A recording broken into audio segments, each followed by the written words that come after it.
This sorry for the slide is not so clear, but I can just read this action. So, if patient is having mild fever, cough, sore throat, or with or without body ache, you can just treat it symptomatically. No need of giving Tamiflu or Tamiflu or Stelmavir.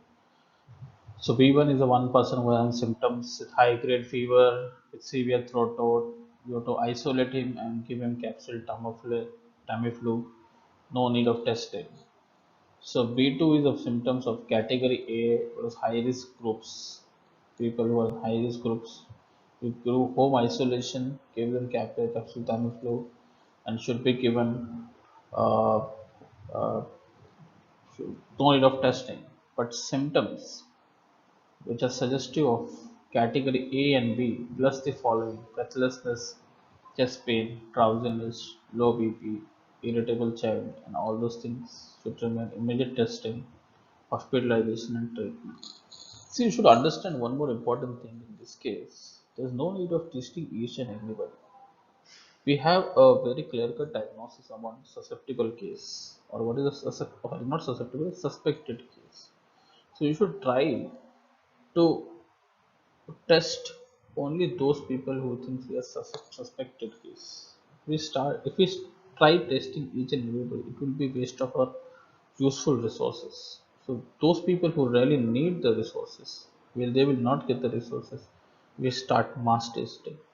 Always remember this thing, that we have a very good uh, case definition. That's why when making case definitions of any disease, you should be very careful, so that you should be able to get all those people in denominators whom we can use the test on, and after that it will increase the yield of our test. That is all the positive cases.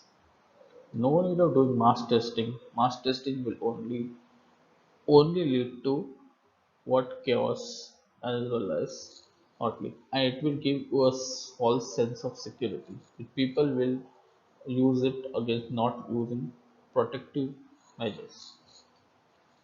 The dose of osteomer which is recommended for weight less than 15 kg is 30 milligram BD for 5 days.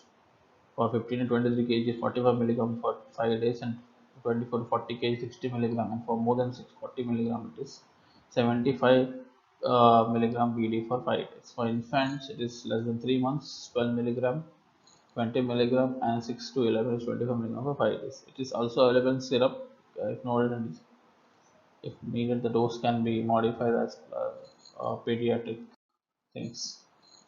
For chemoprophylaxis, it's also the drug of choice, because we have used because we have seen the patients. So the dose is the same, but it is taken OD, 40 milligram, 75 milligram OD, and for infants for less than 3 months, you do not give it.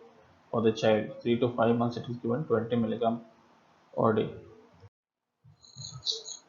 So these are the companies which have been manufacturing H1N1 vaccines in 2009, which are based on various different split subunit virion, whole virion, and inactivated adjuvant vaccines. So you can see all these companies have till now uh, tried to make a vaccine on H5N1. So the WHO recommends that all the best vaccine is the one which covers, is called trivalent vaccine, which covers all the four units. So for children age 6 to 2 months of age, you will give a quadrivalent vaccine.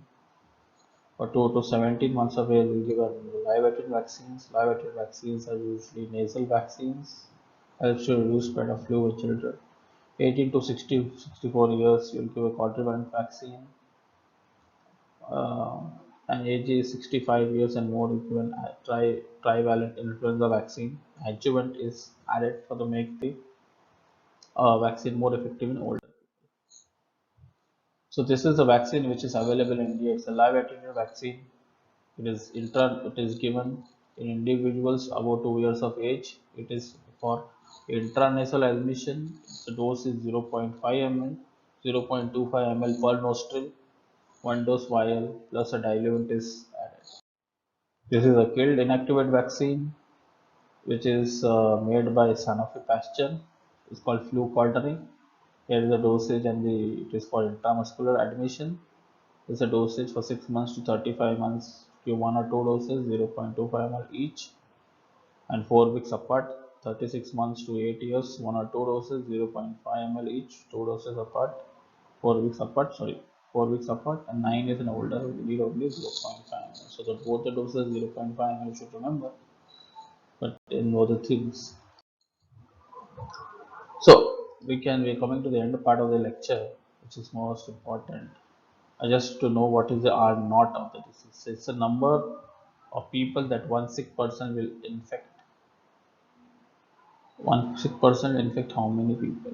So in hepatitis it is C, Ebola it is 2, HIV is 4, SARS-CoV, which is like 4, the R naught. In mumps it is 10, and measles, chickenpox it is more than 80. So the most infectious contagious disease is measles and chickenpox. You should remember. The good news which have come just when I'm making this PPT is that remdesivir, which is used for treatment of Ebola patients, has shown some potency in SARS-CoV-2. So this is a good news which is coming by the day, which is a study which is done by University of Alberta. So just wanted to share this news, and the situation presently in Tamil Nadu at this hours is in Trichy. 32 patients were discharged in one single day. That's a good news for Trichy. But we still continue to be in the red zone,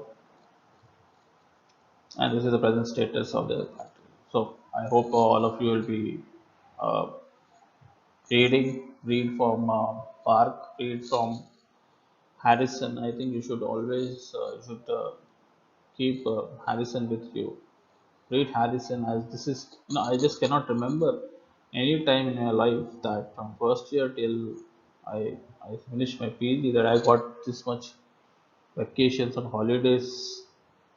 This time you should utilize fully in reading Harrison and all the big books, because this time is not going to come anytime in your life. So you should utilize it very judiciously. Study, study hard, take care of health, eat good food,